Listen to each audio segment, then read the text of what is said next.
Hello, everybody. Welcome to my presentation on Porto, Portugal.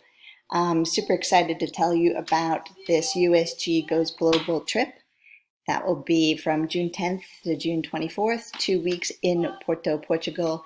And I think I've designed a really exciting program for students teaching environmental psychology, two versions of that, so you can check with me about that, and human development.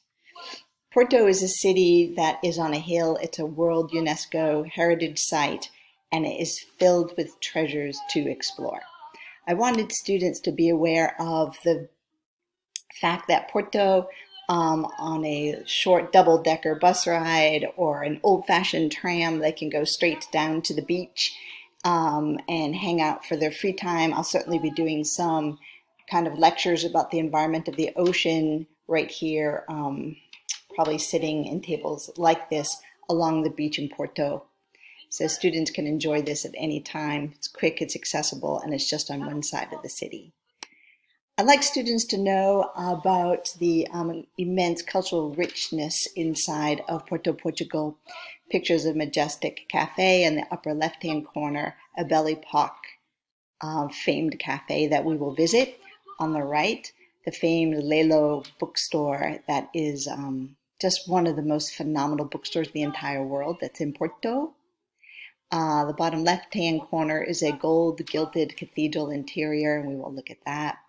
And I have some pictures on the lower right of dining and hanging out and space that you can enjoy on your own or sort of doing informal lectures before we go off to explore the city for a field trip.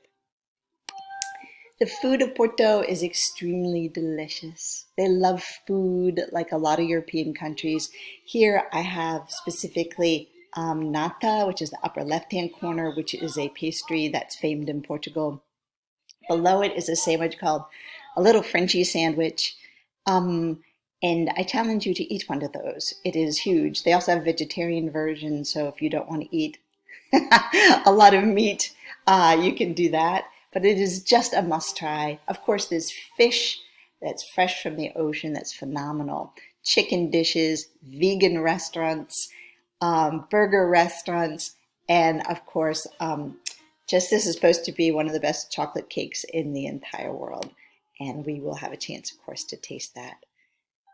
We'll be staying at the really beautiful Move Hotel, which is a renovated movie theater. And it is just a place where you can have air conditioning and Wi-Fi in your rooms. The students have the opportunity to have breakfast every day, and I've heard that it's really scrumptious, so that's encouraging. And to have maid service, of course, their room will be cleaned. They'll have a bathroom that they will share just with their roommate. And it's just a really beautiful location, and it's right in the middle of kind of the action of Porto for going out at night and having fun. And just a great base for exploring the city. Finally, I wanted to give a little hint as to the types of field trips that you can expect to enjoy in Porto, studying both human development and the environment, Fado music, the world famous stadium in Porto. There's a museum there, and we'll be able to look at this field. The vineyards of Porto, Porto wine, or port wine, of course, is world famous, and the vineyards are also a World UNESCO site.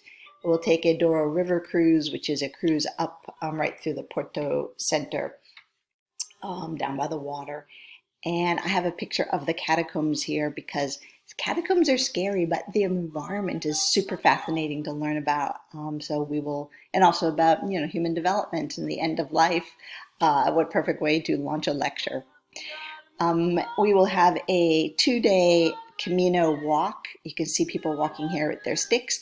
You go at your own pace. There'll be accommodations. There's no pressures, but we'll stay at a 1,000-year-old monastery for the first night and then go back to our hotels for the second night. And if we really love it, we can do a third day and end up in Barcelos, Portugal, which is a really ancient Roman ancient town that Portugal has built up around to be a really fascinating place to explore. So please let your students know that I would love to have them on this trip. I have a deep love for Portugal. I've been there many times. I've walked a Camino. I've been to all these places on this screen except the stadium. So I'll do that fresh with students, which would be really exciting. Okay, take care. Thank you for your time. And please let the students know that they can contact me at any time and I will help them decide about Porto, Portugal. Thanks.